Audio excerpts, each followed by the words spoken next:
Thank you for tuning in to Zim News Beat TV with Robert Tapfumani. Vanhu vakawanda kana kuti vashoma vanogona kutanga kuziva Mwari panguva dzakasiyana siyana, kana kuti vanhu vanogona kutendeuka panguva dzakasiyana siyana apo agozviti aiwa inini ndave chizvarwa chitsva, ndave kuteera Kristu uye zvakare ndagezeswa neropa raJesu. Asi kana uchinge watanga kunamata, izvi zvinoita here kuti urase midzimu yako? Izvi zvinoita here kuti urase tsika nemagariro echivanhu? Izvi zvinokutadzisa here kunamata kana uchinge waramba uchienderera mberi nekupira midzimu yako? Zita ndinonzi Robert Tapfumani. Tiri kusangana pano paZim News Beat TV apo patinokupai nyaya dzakasiyana siyana. Nhasi taenda kwa Apostle Monalita kuti tigare nawo pasi vatipatsanurire nyaya idzi kuti izvi zvinonyatsofamba zvakaita sei. Apostle Monalita, makadi zvenyu? Ndiri pangu kuma Robert Makadi. Tiripo nguva yanga yarebesa katisati tataura tese. Anditika. Nguva yanga yareba. Munenge makuti babasa rekupindura mubvunzo mumwe yatisingazivi. Zvino isisi mapinduro atinoita. Vanhu vanobva vasara kuti apa ndavharwa. Anditika. Tati tuye kwamuri Apostle, ndimunonyatsonzwa nyaya idzi nekudzinzwisisa. Sekutaura kwandaita kuti vanhu tinotendeuka panguva dzakasiyana siyana. Alright, tichitanga munhu kana achinzi atendeuka izvi zvinenge zvaitika. Okay, munhu kana achinzi atendeuka, ngati kutendeuka ka akusi kwe one day. Oh, ayo. Kutendeuka akusi kwe one day. Right, munhu kana achinzi atendeuka,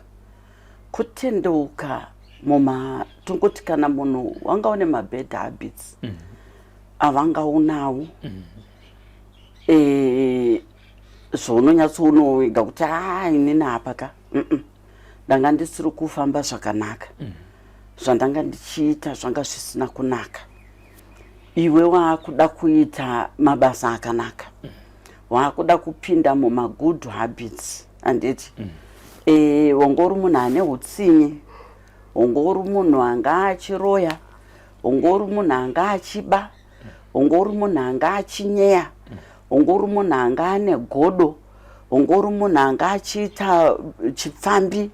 handiti mabasa ese atinongoti mabasa akaipa aya unonyima, handiti munozwa mukoma Robert kune vanhu vanonyima nechinhu chawatenga iwe. Ndandinama yakadaro. Saka bosi vanhu vaitoziva kuti kumushanyira ka kuti utambirwe zvakanaka svika utori nemapaperback, handiti. Saka waitonyatsokuti ukasvika paya kuti handei kumashops wonoshopa, handiti zvese but zvinhu zviya zvaikirwa.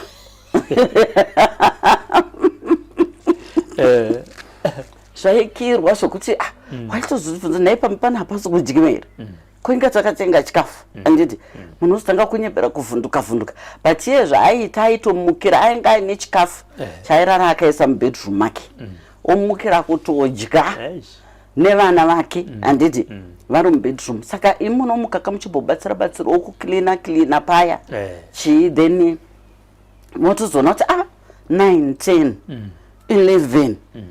kochii chiri kuitika mukicheni makangoti zii,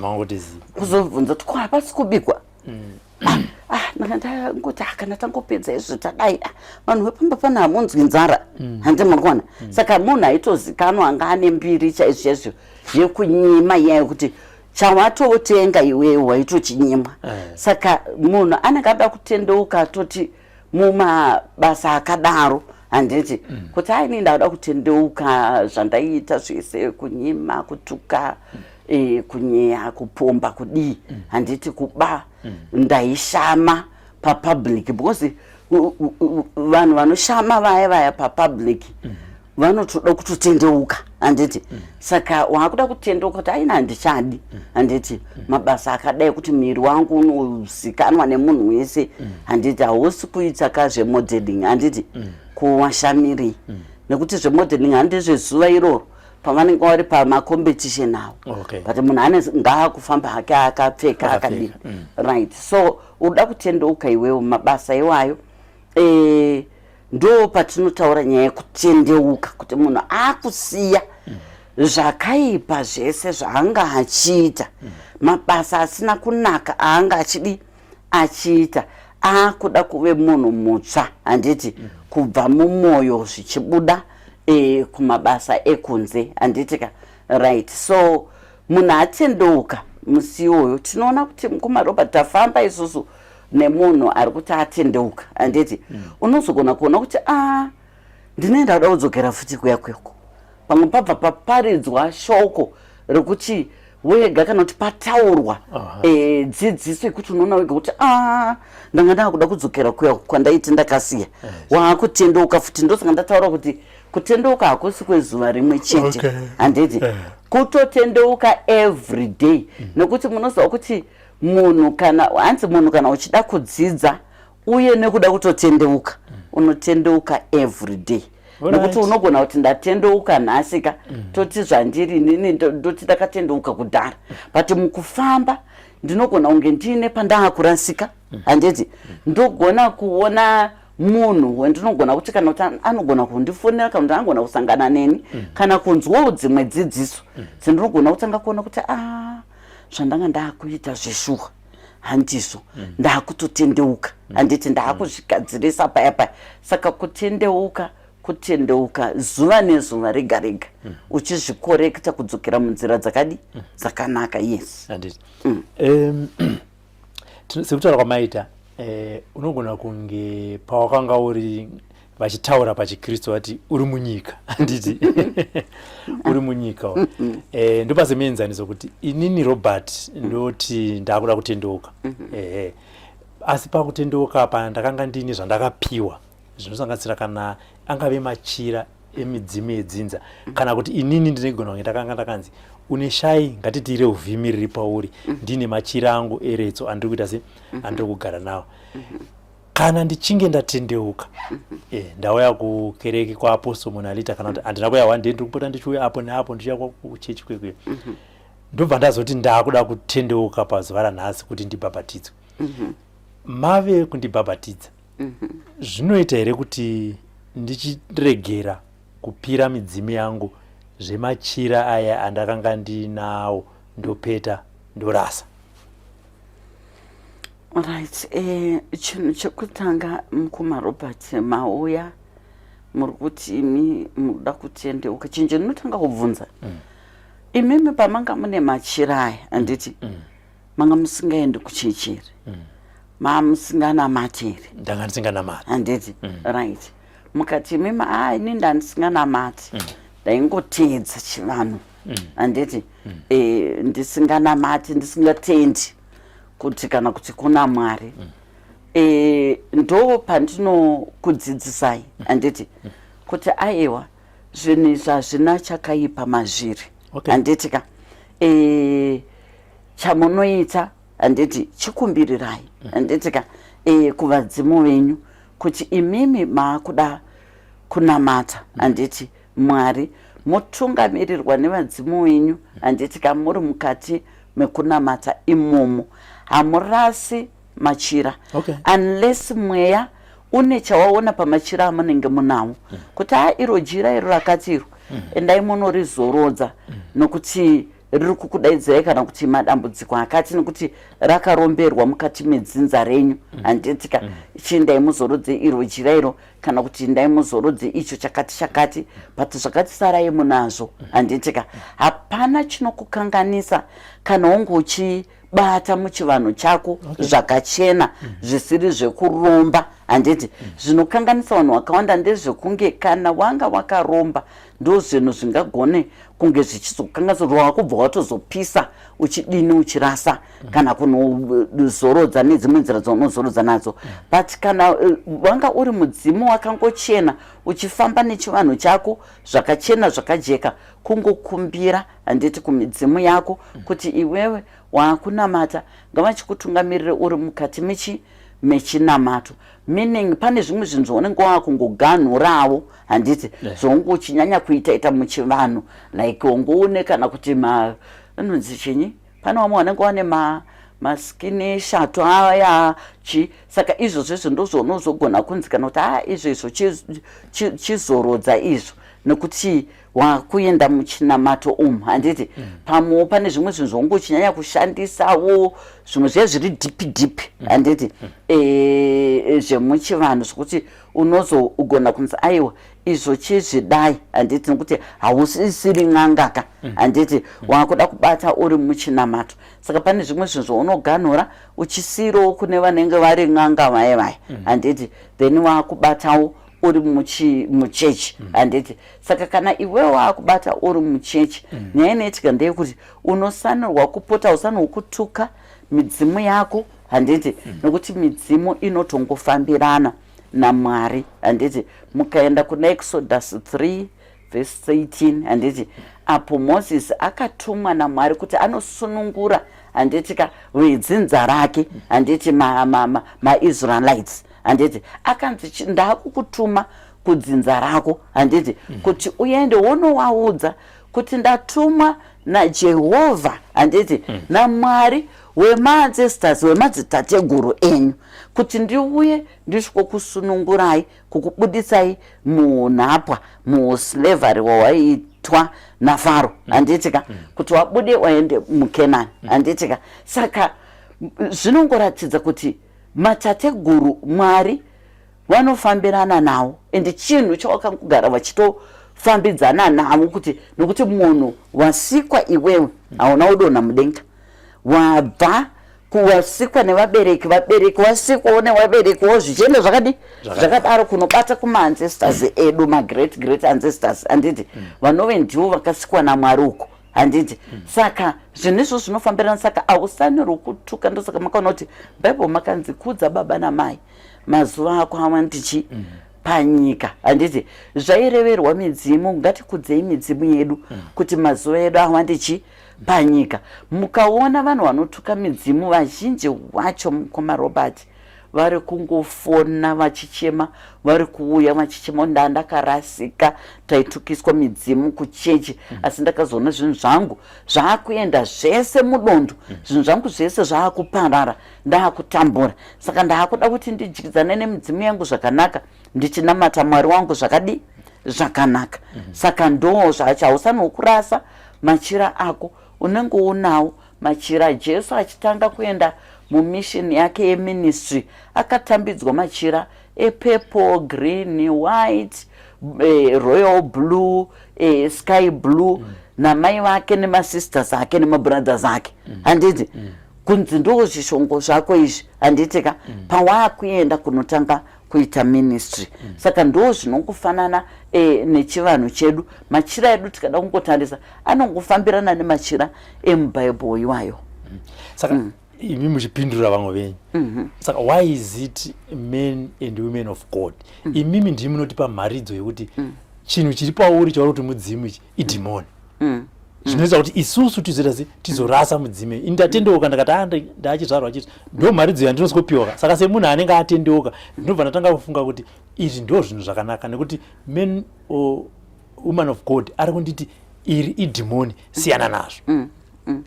aiwa ndo zvandiri kugara ndichidzidzisa vanhu mukoma Robert kuti ukaona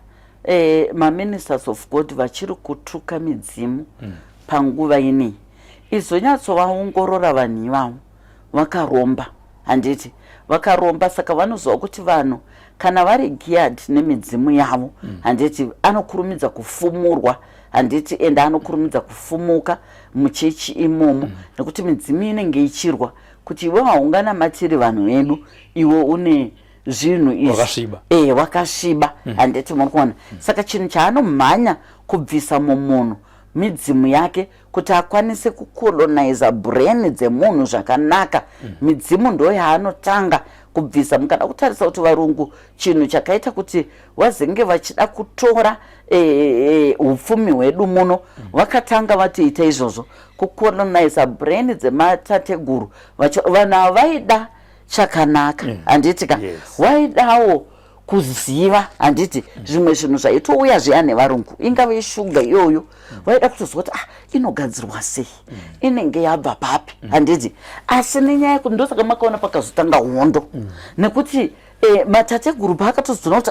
vanhu vari kuuya nezvinhu izvi vanoda kutora upfumi hwedu ndosaka hondo yakazodii yakazotanga ivo vaifunga kuti kudzidza handiti kudzidza kuti vadzidzewo zvinhu zviya zvevarungu ivo varungu vachiita sekuti vada kudzidzawo zvedu handiti but pakudzidza zvedu ndopakaona kuti vanhu ava vari powerful kana vakanga vane maancestors avo hachiwini handiti saka isusu let's introduce handiti bible handiti then bible iroro tobva tazowedzera zvedu bible rine mashoko matsvene aMwari akanaka aitaurwa nemweya mutsvene waMwari handiti but rine zvarakazowedzerwa nevarungu vachiitira kuti isusu tisiye tsika dzedu tisiye chivanhu chedu kuitira kuti vakwanise kupinda handiti mukati menyika yedu vakwanise kutora zvavaida kudi zvavaida kutora yes saka mudzimu ngatiti munhu ari kuchechi kazhinji tinoona munhu kana achinge abudirwa nemudzimu hongu mhepo idzi dzinogoya kuya dzakasiyana-siyana pane madhimoni sekutaura kwazvinoitwa kuchechi rinenge rabuda pamunhu kana vachitaura vanobva vati amanifesta handiti amanifest idhimoni hongu rinobva rimwe rinogona kutaura kuti ndauya ndinoda kumudya kana kuti ndini tete vake ndinoroya naye kana kuti ndini amai vake kozoita mumwe unotouya achiti uyu munhu wangu ndini nhingi sekuru wake pano ndoda kuti atange aende kunogadzirisa vachiwana asi uku anenge achingonzi idhimoni siya munhu anamate pakagadziriswe seipo right ndaipapo mama taura imwe nyaya yandaka message yandakareceiva nezuro audio itorimo mufoni mangu munhu yaari diaspora atambura handiti paupenyu hwake kuroorwa asi kuroorwa atoo kuma-late 30s asi kuroorwa basa kuti apedze chikuru chaiko zvakanga zviri zvenyasha handiti right asi nyaya yaakataura ndeyekuti like muri kutaura iyoyo ari kuti kuPentecostal church kwatinoenda zvakazoitika ndezvekuti airwara ndobva wati anamatirwe muchechi saka anamatirwa akabva atanga kumanifesta saka kumanifesta kwaakatanga kuita pakabva pabuda matateguru ake aita kuti muri kumutambudzirei uyu ndewedu tisu tinomuchengeta pane zvinhu zvaanofanira kuti adzokere kumusha aite handiti akadzokera kumusha akagadzirisa zvinhu izvozvo kune urombo hwakaitwa mukati medzinza zvaanofanirwa kuti agadzirise zvinhu izvozvo kana agadzirisa nokuti ndo zviri kumutadzisa kuti awane imba ndo zviri kumutadzisa kuti bhozi ari kutiko zvinhu zvekubasa kwacho haasi kuenda handiti asi munhu akatodzidza atori nemaphd handiti right akati saka mweya uyu wakabva wataura kuti akangodzokera kumusha akanogadzirisa zvatinoda kuti agadzirisa nokuti akaiswa mweya wechikwambo saka mweya wechikwambo isi hatikwanisi kumurwira nekuti haasati atigamuchira asi isusu tiripo paari kuti timurwire saka iye hatingangomurwira asingazivi kuti tiripo anozofunga kuti ndimimi wemachechi handiti muri kumuchengeta muri kumurwira handiti muri kuona saka yara kuti saka ine pandakazoudzwa kunzi ndo zvaazvichitaurwa ndakatraya kubvunza profeti wedu kuti imimi ndimunenge muchiti zvinhu izvi hazviko so muri kuzviona sei ine ndatambura handiti muri kuzviona sei handiti ndopo wakatoti I think you have to go kuZimbabwe unogadzirise zvinhu zvacho ndazobhilivha nekuti nemanamatiro because ari kutaura kuti ndinoita maabsolute apostle ndinodii hanzi wakazotaura kuti because nemanamatiro aunoita you are one of one wetinoti maprayer warriors but hazvingaiti kuti upenyu hwako usafe so handiti muri kuzviona saka muri kuona kuti akachibvuma kumunhu one kuti enda kuZimbabwe ari kutora in 3 weeks time handiti enda kuZimbabwe unogadzirise chivanhu chako saka yakatangwa hake kungozotsvaga kusocial media kuti saka ndonyatsonanga papi kana ndaenda kumusha munhu anganondibatsiri ndopaari kuti akatoona mainterview angu neatakaita aya last year mamwe echi achiona pandaidzidzisa nyaya idzodzidzi mamwe aiono kunana DJ Sparks nemamwe andakaitoona mukumasinai akati saka ndanga ndichifollowa ndikonoti munhu uyu ndiye anogona kunondibatsira because ari kuita church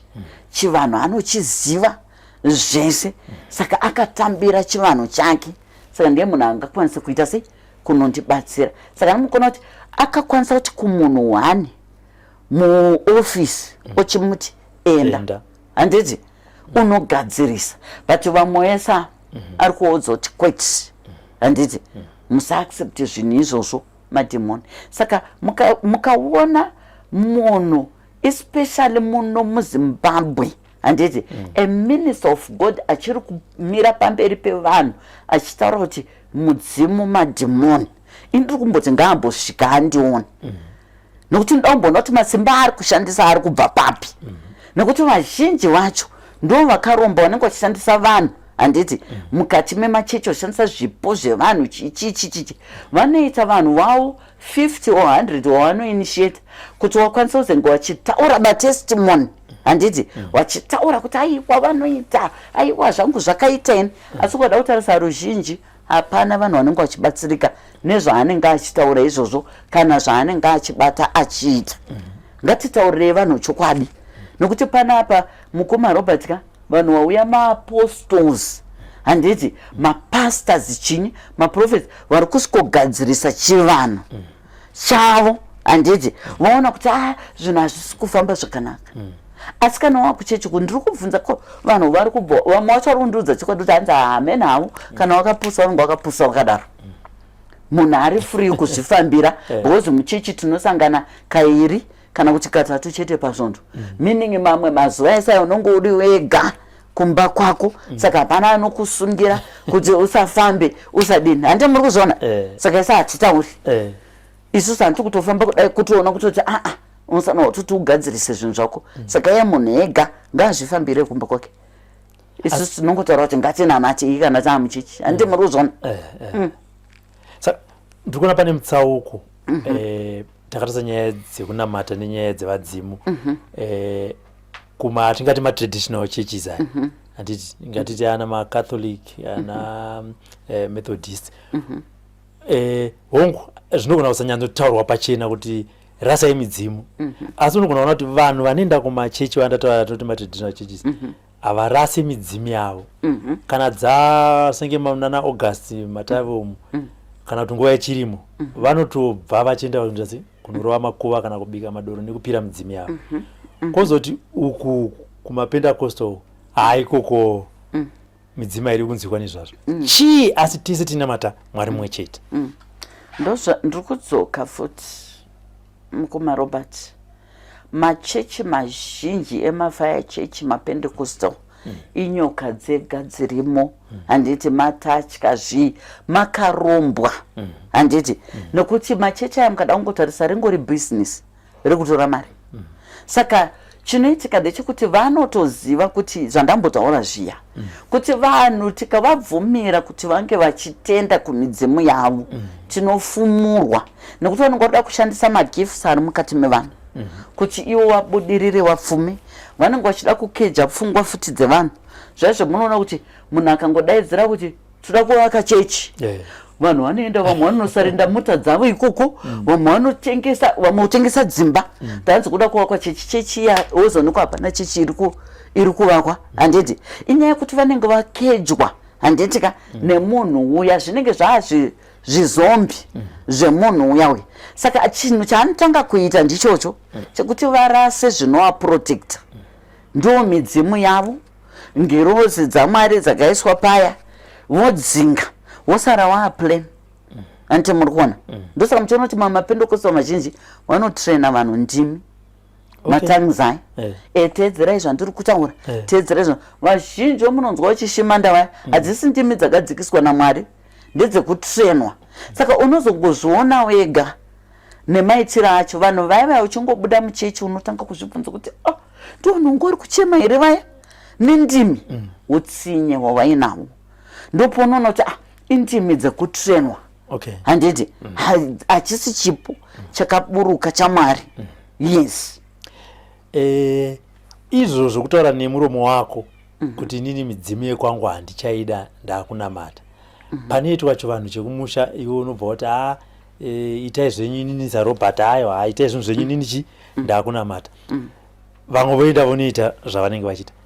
Zvinozokukanganisa sei chiraramo chako iwewo usina kubatana nevamwe kuparticipata mune zvemidzimu zvedzinza zvinenge zvanzi itai? Right. Zvakudhipenda manje kuti vanhu vari kuita mudzimu mumusha, especially vabereki, ndinoziva kuti vanokumbirira mhuri yavo yese. Kunyangwe vari kuti isusu tiri kuita zvekunamata, vanovakumbirira. Ndosaka muchiona kuti vamwe zvinotongovafaira woti hanzi inini ndinonamata handitombodii. But vabereki vanenge vari bhizuku vanokumbirira kuvadzimu vachiisa mazita evana wavo vese, handiti pavari kukumbirira kuvadzimu nekuna Mwari, handitika. Right. Pozoita vamwe vaive vokuti havasisina kubatana, handitika, vasisina kubatana mumhuri. Vamwe vaya ndo vanototaurira manje kuti handiti muri kuona kuti ninga hapo pano.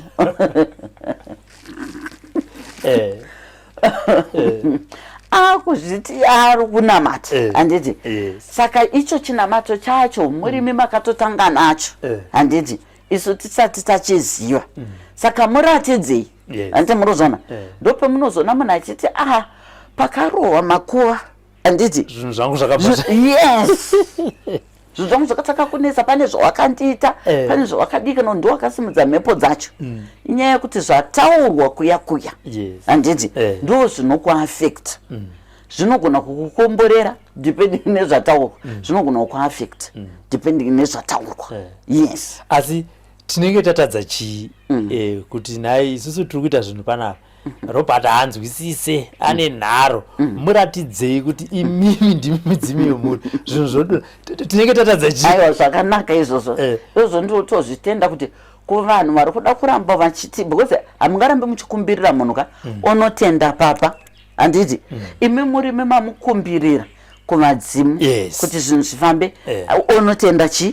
papa. Saka vanhu vakadaro vanoda kuti ngavaratidzwe, handitika, kuti muratidzei kuti zvinhu zviri kubva pano, handiti, zvichizobatana naMwari, handiti, waari kunamata, handiti, muri kuona. Hapana chakamboipa ipapo kuti munhu ngaamboonawo zvaanoona kuti azodzoka kuti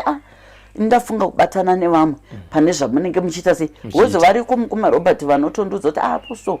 kuri kuitwa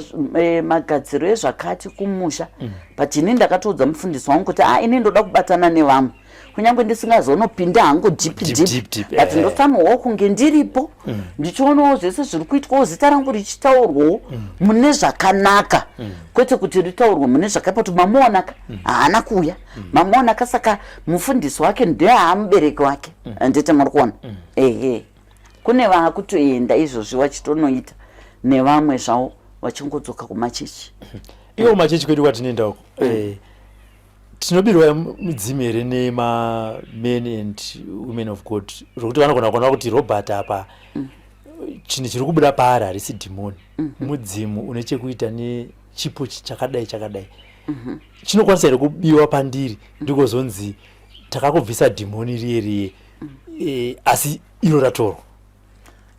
Kuda vanhu vakawanda vari kuitirwa izvozvo, anototaura kuti mudzimu wangu wakabuda muchechi, kana kuti profeti wakaona wakatotaura kuti iwe unoziva here kuti une mudzimu wedzinza rako, asi ndezve mweya yakaipa, handiti makuda kunamata. Saka let me pray for you tizvibvise, handiti. Right. Munhu uyu anotaura kuti inini pandakaenda ndandiri munhu airota, ndandiri munhu aitoziva kuti mangwana angu anenge akamira sei, ndaisafamba murima, handiti. Asi kubva pandakanzwaro naprofeti kunzi iwe ngatizvibvisei, handiti, handicharoti. Matambudziko one after another, handiti. Meaning profeti watotora, pavanenge vari vari kubvisa, ivo ndivo vanotora, handiti, woendesa zvavo mumatenda avo ayaya, emumaota mavo handiti masimba emudzimu yevanhu inonopinda imomo then iye munenge muchimuona achiita sekuti ari kuita minana chaizvo mapowers chinyi izvi mapowers enyu ari kushandiswa papi ipapo ari kushandiswa ipapo yes saka toita sei isusu sevanhu nekuti imari dzo dzatinenge tichipiwa kamukereke ene ndiri kuti munhu mukoma Robert munhu ngaangwari kuziva kuti munhu kana akamira pamberi pako apa ndibaba vane family yavo handiti ka uko handiti vane dzinza ravo vane zvavanoita after wabva papulpit handiti ndimai avakamira pamberi pangu handiti ndiprofetesi ndiapostle ndiani ngangozokuti mai avo munhu ane upenyu hwake handiti abva ipapa papulpit paakamira ane upenyu hwake hwaari kutoti achibva ipapa achinodini achinorarama handiti zvinofanana nekuti for example kuti vanhu vaya vanonetsanirana kana kuti zvebhora handiti kutokandana zvibhakera kana kurwa nenyaya yebhaibheri handiti ndo zvimwe zvinhu zvinorwisanisa vanhu bhaibheri bhora handiti vanhu vototanga kubandana zvibhakera handiti kuti iwewe zvakati iwe zvakati but vanhu vamuri kurwira handiti vari kudzimba dzavo vanhu vari kutorarama upenyu hwavo handiti ende vamwe vacho vokutozototi pamwe ukatotenda deep handiti kuda kuziva handiti upenyu hwake cheke unotozonoti rubbish ndo zvinhu zvataiswera kana tichipopotedzerana izvi mumba izvi munhu ndo mamiriro akaita kudai handiti munozvona saka ukangoziva kuti munhu yakamira pamberi pangu achibva ipapo mwari kutoenda kun'anga yake inomusimbisa inomupa masimba handiti achibva ipapo pamwari kutonopinda pane vamwe vane makofini mudzimba maministers of god achibva papipiti anonopinda mukofini uita marituals ake ari muimomo handiti saka ukangoziva chete kuti munhu uyu akaiswa pamberi pangu naMwari pamwewo kungoti andiparidzirewo tiregere kana kuti kuzorasikawo handiti zvakanyanya nekuti munhu uyo anogona kukuparidzira zvishuwa handiti zvinongofanana nevanhu vanoimba anogona kukuimbira zvechokwadi zvine mashoko chaiko ane udzamu but mabasa ake anobata uko handiti achibata mabasa anosemesa semaapuraizi nemunhu ari kumira pamberi pako handiti ari kumira pamberi pako but hausi kuziva kuti muchingoparadzana pachechi ipapo hausi kuziva zvaari kunoita ndosaka muchizoona kuti kunobuda dzimwe nyaya dzekunzi profeti nhingi akazonekwa akazorara namai vemuchechi akazorara nemusikana wemuchechi zvinhu zvazvina kuitika muchechi zvaitika vabuda chechi handi muri kuona pano umwe ane nhingi inenge iri kunetsa iko zvinezvi aikonfesa kuti ndakuda kukonfesa hangu nekuti ndaramba ndiri bofu ndakapanana papa vamwe wari popular stereki muno muZimbabwe akangoti arega ndiende kuchechi nhamo zvinhu zvaa zvisingamufambiri achirwarawo futi panyama vangotega ndiende pamwe sinzi iri chechi service ndinokwanisa kunowaona pamwe vanondiloketawo handiti vachiona chiprofita chimwe ichi chinonyepwa ichi handiti akatega ndiende pamwe vanondiloketawo wondibatsira akatoona chichi yatopera hana umboloketwa handiti saka vanhu vakutobuda ndopakati rega nditi se rega ndimboti sari ndinamate ndimbochema nhamo dzangu saka asara muya muchechi muya ari kunamata akabva aona profeti vachidzoka muchechi muya vari kudzoka wakabva unopinda muofisi yavo saka ndopakangoti since pasisina vanhu handiti rega ndingodii rega ndiindi pamwe vanondibatsira anonoka saka roti zvakangoita unge anzwa kasaundika kunge kanzi come in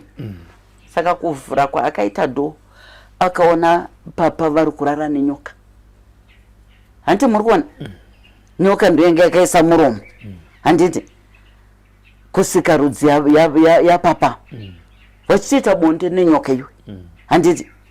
saka iwe wakabva wavhunduka kwobva watarisana uye abva aita bofu ipapo ndokubva wamuudza kuti kana uchida kuti saiti yako idzoke usaudze munhu pane zvinhu zvawaona handiti. Saka akati ndakuona hangu kuti gore ratopfuura hapana chiri kuchinja, beta hangu ndingokonfesi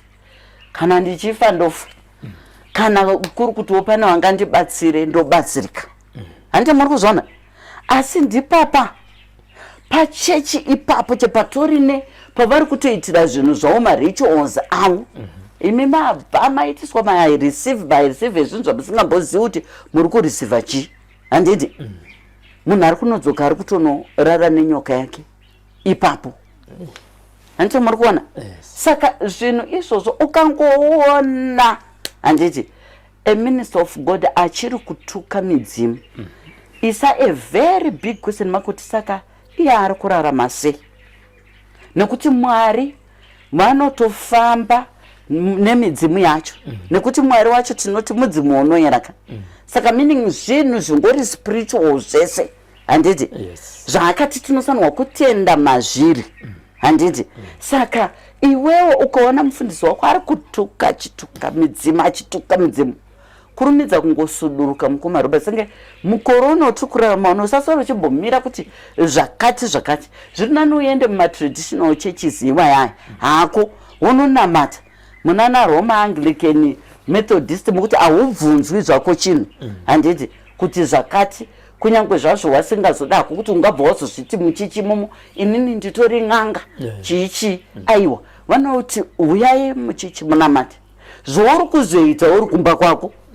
ndezvako, handiti kwete kuda kunyeberana kuti vanhu vangu vachinyeba iye munhu ane nyoka ane tumashort boys tumashort girls uku. Ndosaka muri kuona kuti nyaya yemaspiritual husband spiritual wives yanyanya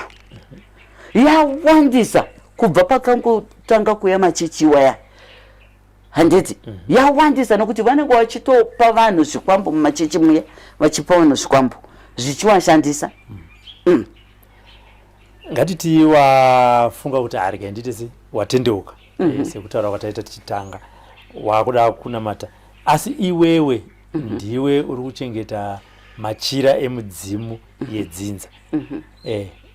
Zvichida waparidzirwa kwawaparidzirwa iko kuti ano siyana nazvo izvi enda unorasa machira aya ungaite sei uchadzosera kudzinza rekwenyu kuti hongu iwe wati wakuda kunamata enda uchada kugara nazvo mumba mako, unaita sei kuti zvisazokanganisa vamwe? Nokuti vamwe unogona kuzonzwa kuti nekufamba kwenguva vafamba kuzonzwa kuti mudzinza menyu mimi makanga mine machira emudzimu, machira iwaya ari kupi? Nyamba machira akapiswa naRobert kana kuti akaeredzwa nedziva naRobert. Kana uchinge wasvika pastage iyoyo yokuti wachada kuti machira aya agare mumba mako, hongu hausiri uri kubudirwa nemudzimu, asi mudzimu ndiwo wakanga wakusarudza kuti munhu ngaite sei ngaagare nemachira edu. Unoita sei uchifambisa negwara rakanaka kuchivanhu nekuchiKristu zvakare? Right, inene ndinoona kuti kana uriwo ngori kuchengeta machira aya atsvimbo zvemukati medzinza, wafila hako kuti hausi kuzvida kuti zvinge zviri mukati memba yako, ine ndinoona kuti unosanwa kuaprocha umwe munhu weukama, handitika wounotaurira nyaya yako zvakanaka, ndongousiri mugarwe, nokuti inini machira aya ndinonyanya kuziva kuti anogara nemugarwi, handiti. Saka kana uri mugarwi kuti ungonozorodza machira, vamwe wacho ndoitiri kuona vamwe vanopenga, vamwe vanorwara kutosvika mukunofa nenyaya idzodzo, vamwe vacho vanoita nhamo yekunhonga mumabhini chaimo nenyaya idzodzo dzekupisa machira kana kunozorodza kumvura, nekuti kana chinhu ichi chisiri cheurombwa chaipei kuti ugare nacho uchinamata zvako kuratidza kukudza midzimu yako kwauri kuita, handiti. Saka iwe kana waona kuti kana ungoone machira usiri mugarwe, enda unosarenda, handiti, kuhama dzako. Ndini ndofunga makaona paya ndindakapiwa machira asekuru, handiti, vachingoitira kuti kana kuti ndini mukuru, handiti, asi inini hangu ndanga ndati zvinhu izvi, handiti, ndipo mumwe agare nazvo kana kuti tifambeka tione kuti mudzimu uri panani handiti tikwanise kumupa tsvimbo idzi nemachira iwayo ndo zvinongoitwa kwete kuti upise urase unounza matambudziko makuru mukati mefamily yako. Yes. Saka toita sei isusu semakristu tikanzwa apo watendeuka wati zvinodhara kuti ndichinamata svondo rekutanga wobva watonzwa uchinzi rasa midzimu nemashavi zvinhu zvakaipa? Indongonoti kungosuduruka chechi yacheni chinenge chikunetsa chi ukangoona muri kutaurwa zvinokubhowa. Machechi akawanda mukoma Robert akawandisa zvokuti ingosuduruka, rega kudzokera futi ipapo handiti ingozvibvunza kuti saka iye ari kurarama nei handiti chakamusimbisa handiti kuti asvike paari ipapa ari kurarama nei ibva wangosuduruka chete. Saka chaungaiti semutendi kuti ubhalanzise chivanhu nemidzimu yako nekuchechi uku ungafambe sei usingazokanganisa vamwewo vanhu? Unoziva kuti vanhu musociety vanhu vapedzera vazongokonfidza tinyatsoziva ungati anonamata here, ungati anoita unganga here. Zvii zvaungaitewo semunhu kuti uradze kuti aiwa ininika midzimu yangu handina kuirasa asi Mwari wangu nekuenda kunoshumira nevamwe kukereke ndinozviita? Right. Chinhu chounongosaniwa kuita ka unokudza midzimu yako uchinamata hako Mwari. Hazvisi zviya zvokuti chinhu chandinoda kutaura panyaya iyoyo. I think ndingachipe example ndichiti muri kuona like zviri kuita vanhu kuti kana mauya sikuya kwamaita kuinterview ndobva ndakatira kana kuti regalia yangu yese pano chini handiti imi mangoya kuinterview handiti handisi mudare handiti ka ipapo ndo pamwe pekuti vanhu ngavadzidze kuziva kuti no iyi interview kana uchingoridzidzire ndiri kupa hainei nekuti vanhu vangada kutarisa ndo matsotsi manje mukoma Robert handiti matsotsi kuda kuvhundutsira vanhu to vanhu vabva vati hai ndo ng'anga chaiyo chaiyi handiti kuda kubhilivhisa vanhu handiti kana kuti izvozvo kuda kunyeba vanhu vakawanda nemasutis kuti vabva vanzikana kuti ndiye man of God chaizvo ndiye woman of God chaizvo handizvo kupfeka kwako handiko kunotaridza basa rako kana kuti chipo chako handiti chipo chako chinozviratidza chega nematestimony anozobuda kunzoko vanhu vachipupura vanhu vachisunungurwa uye nemabasa ako aunenge uchiita iwewe handiti zvekuti wakatira machuma anenge kana uda kuvhundutsira vanhu handizvo handiti ingonyatsonge uri munhu akapfeka zvinhu zvakewo zvakanaka zviri smart chichi uchidzidzisa zvauri kudzidzisa asi kana wasvikirwa uri mudare ndo panonzi aiwa munhu asvikirwawo ari padare ari muregalia yani yake nekuti anga ari mumatare handiti kwete kuti chokwadi interview yongoti uri kubvunzwa kunzi manjozu chii kana kuti mudzimu zvinofamba sei wobva wakachira waakungaridza mawaini apa waakudinzwa radzakasvika handizvo zvinorevera manjozu zviyazve handiti hazvisi tomborizvo handiti bosi manjozu ispiritika inogara mukati mamunhu handiti saka handizvo zvinokupa kuti uite nzwara dzakadai handiti dzinosemesa dziya handizvo zvinoita kuti kana kuti uite zvimwe zvimamakeup zvisinganzwisisiki handiti hazvisirizvo hazvisizvo zvingaite kuti uite interview waini iri papa chinyi ungoita zvinhu zviri fani zvisina nebasa handizvo handiti unosaniwa kunge uri munhu akadzikama akapfeka zvakanaka woita interview yako uchidzidzisa handiti zvakanaka saka ichocho chekuti kukatira kwevanhu ndokunozopa kuti vanhu vachi maona zvanga akapfeka zvacho chinyi maona things like that but ukangove munhu zvinofanana nene very good example yangu mukoma Robert vanhu vakawanda vanototi hatautomboza kuti bhozi kana tichikuonai hazvitokanyi kuti muri munhu anoita zvinhu zvechivanhu handiti nenyaya yekuti kana ndiri kuzvipurizenda pamaprograms angu handiti ndiye ndavangopfeka zvakanaka handiti ndichitaura handiti, and sometimes zvimwe zvinhu zvacho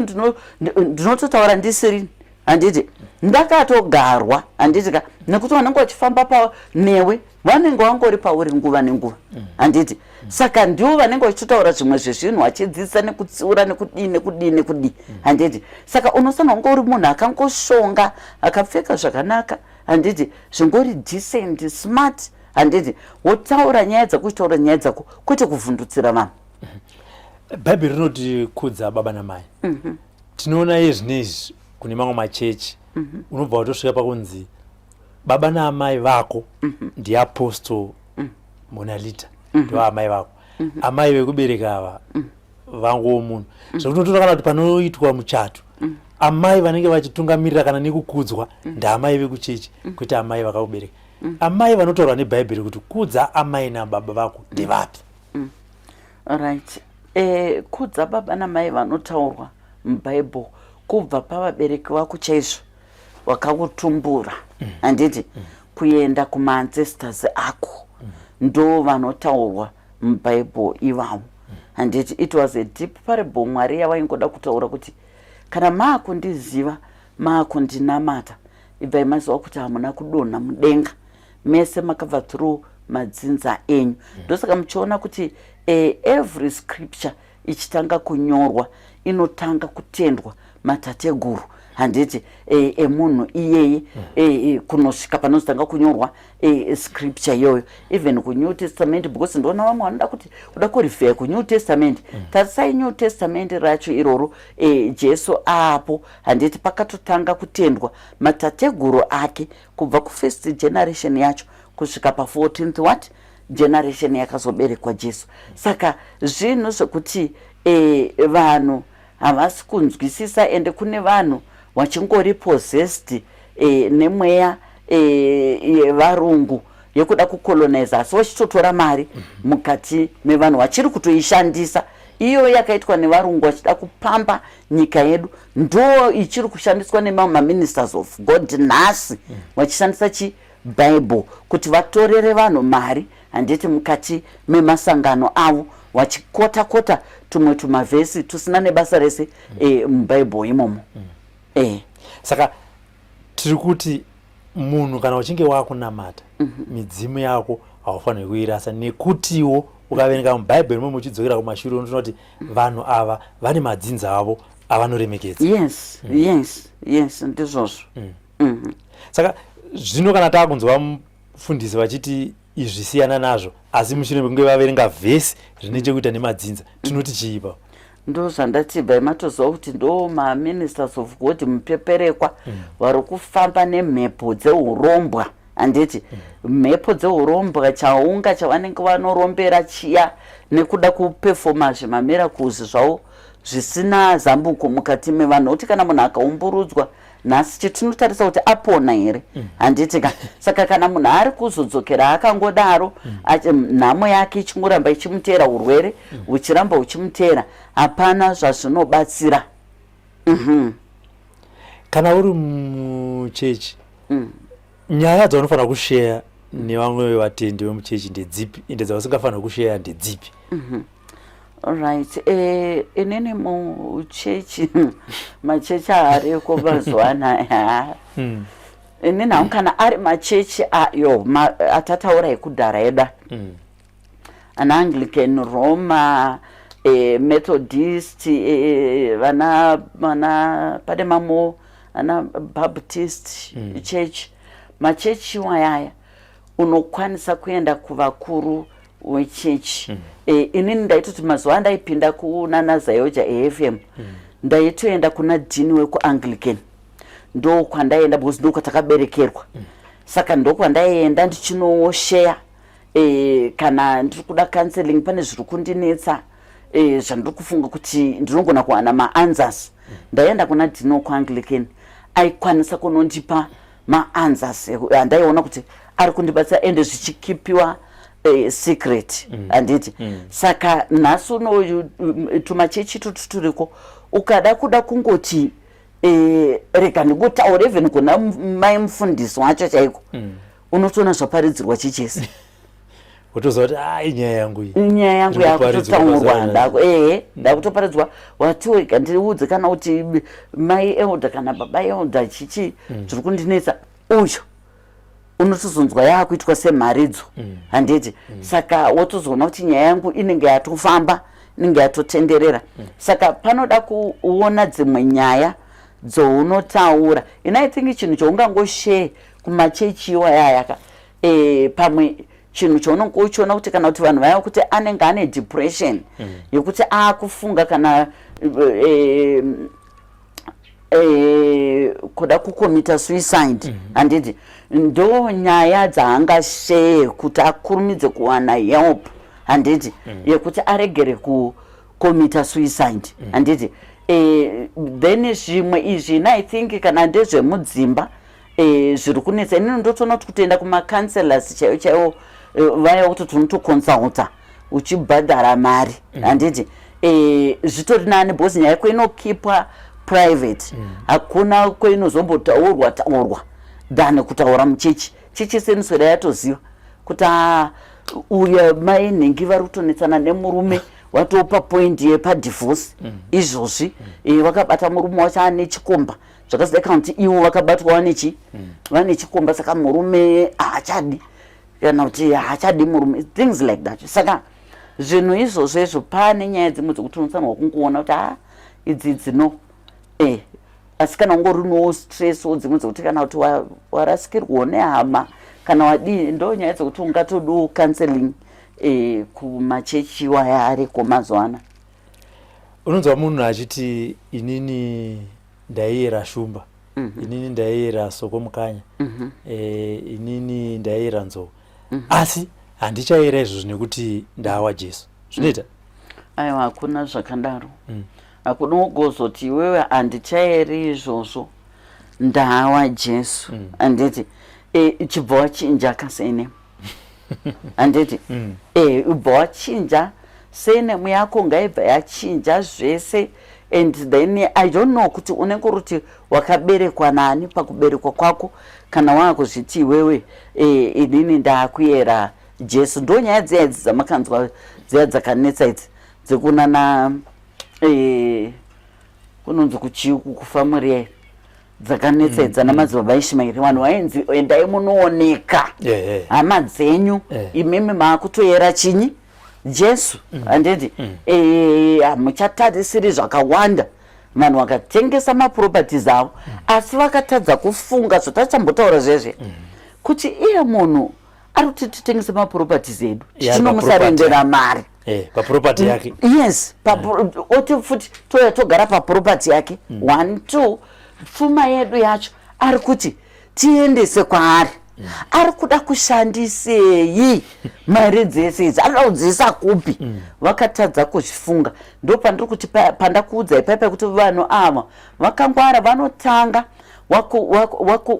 wakubvutirai chinokuchengetai ndo midzimu yenyu wakubvutirai chinokuchengetai chiya vachikuudzai kuti madhimoni wapedza kudaro wochikubvisai handiti kuhama dzenyu handiti muri kuzona saka kana wadaro vanenge wapedza nemi vakuchikukontrolai nezvikwambo zvavo zviya zvavanenge vanazvo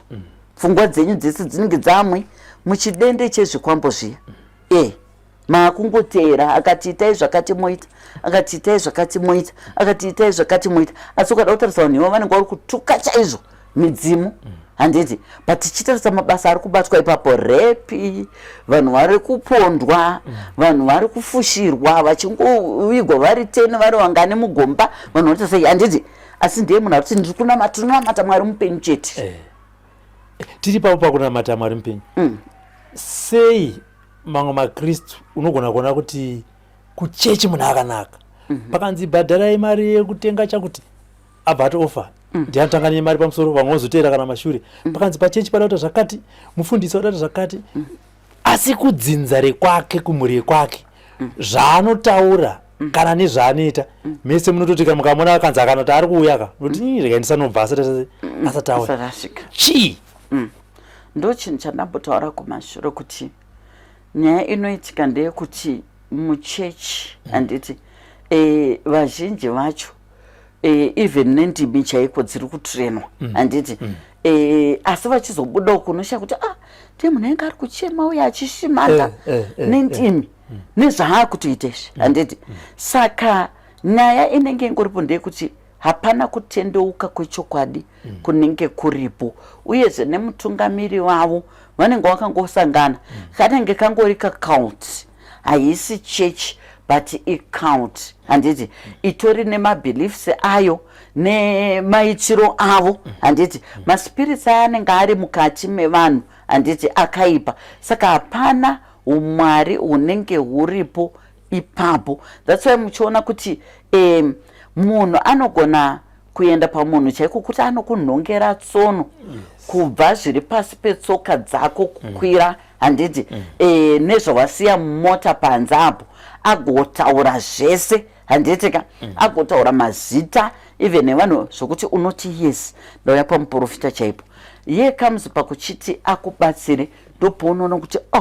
anga ari mwari here anga ari kutaura pamunhu uyu nekuti mwari kana vanga vataura vari ivo handiti zvinhu zvinofanirwa kutanga kuchinja handiti mukati muupenyu hwako zvichisova sanduko mbichana kuratidza kuti waenda munhu anga achitaura paya mweya wamwari zvechokwadi mudzimu zvechokwadi unge uri kutaura paya nekuti zvinhu zvabva zvatanga kuita sei kutochinja mbichana handiti mukati muupenyu hwako nekumhuri yako asi ukaona zvinhu zvotoita wese handiti zvobva zvatoramba zvakatosunga kutoita wese pane imwe wese yekuti chimwe chinhu chikapuruvha kuchinoita nharo handiti but ukazodzokera pamunhu yakairi katatu kuti zvinhu zvadai okuti right ngatidai ibva wawana change ipapo but ukaona wadzokera kairi katatu hapana change zviri kutoita ameno kwazviri kuenda meaning mwari wada kuratidza kuti handisi rini ndandichitaura pamunhu uya akarombera musoro wemagora handiti muri kuzvona saka ndo zvacho zvinoitika nemumachechi munhu wega ingoona kuti inini chechi sei isina rudo chechi yandiri kupinda sei vanhu vacho vatori ukuti kungonyebera kunge muchechi patichingobuda patoo kutotukanwa patoo kutodii handiti muri kuzvona saka pane mwari anenge achikuradzai kuti handimo handiti icount handiti muri kuzvona makauti ndo atowanda pane mufundisi panguva dzinedzi ari kuona program yenyu svondo rakapera kana kuti svondo rinouya anga achitoronga kunoparidza kuti chinhu chinonzi mudzimu chakaipa dzidziso yamungamupe asati aenda kunotaura izvozvo kana kuti kana akazvitaura kumashure kuti asazozvitaura futi pamberi apo ndeyekuti chii right ine ndoda kungodzidzisa maministers of God vari kunyanya kutuka midzimu yedu senyika kuti ndimi mauraya nyika ndimi mauraya nyika nokuti mwari vanotsama ndo chinhu chekutanga 2 mhondoro dzacho masvikiro midzimu vanotsama handiti kuti uri kuti kudii iwe wakabva kupi saka ndiri kuda kungoti regerai zvinhu zvamuri kuita handiti maparadza nyika yedu ko zvino mvura haina chinyi zvinhu zvakungoitika mukati menyika nenyaya yekuti muri kutukisa vanhu midzimu yavo muri kutuka midzimu muri kutuka mhondoro dzenyika muchiti mweya yetsvina ndiri kuti ngavabve ipapo shamhu dzisati dzadzika nekuti iko zvino vari kufumurwa 1 by 1 but kufumurwa kuri kuuya kuvanhu ivo vari kuhwanda vachihwanda mwari ivo vakaromba kufumurwa ende kudonha kwavo muchakuona. Yes, Apostle, I know you are a teacher and also a counselor. Munhu ari kuona program yezvinezvi ane matambudziko akasiyana-siyana anokubatai sei kuti mumubatsire pamatambudziko ake? Alright, vanongofona panhamba dziri kubuda pascreen idzodzo vanofona tobatsirana kubva ipapo. Yes. Right, mazvinzwira kubva kuna Apostle Monalita. Rega tirambe tichidzokorera ipapo kuti munyatsoziva kuti Apostle Monalita. Apostle takachitaura nyaya yekuti kunamata hakutadzise munhu kuita zvechivanhu. Kunamata hakuite kuti munhu urase midzimu yako. Ndo pava pamenzaniso kuti mumwe munhu unogona kusvika kuma 40 years zvinhu zvako hazvifambe asi kuchechi uchinamata uchitozikana kunzi nhingi kana asipo eprayer warrior muchechi medu mime kana asipo nhasi minamatedi ninge yakaderera, asi iwewe muupenyu hwako zvinhu zvako zvinenge zvisingafambi. Hanzi dzimwe dzenguva unenge wafuratira midzimu yako, unenge uchituka midzimu yako. Asi vati kana uchida kunzwa zvakawanda vachinyatsokudzidzisa kana kuti pachirungu vachitaura kuti yavanoti 1-on-1, vafonere panhamba dziri kubuda pascreen kuti apostle ndakanzwa paye muchidai, ndakanzwa muchitaura zvakati zvakati, ndine mubvunzo wakati. Apostle varipo kukubatsira. Ngatisangane panext program. Zita ndinonzi Robert Tafumani. For these and more stories, tune into Zim News Bit TV with Robert Tafumani.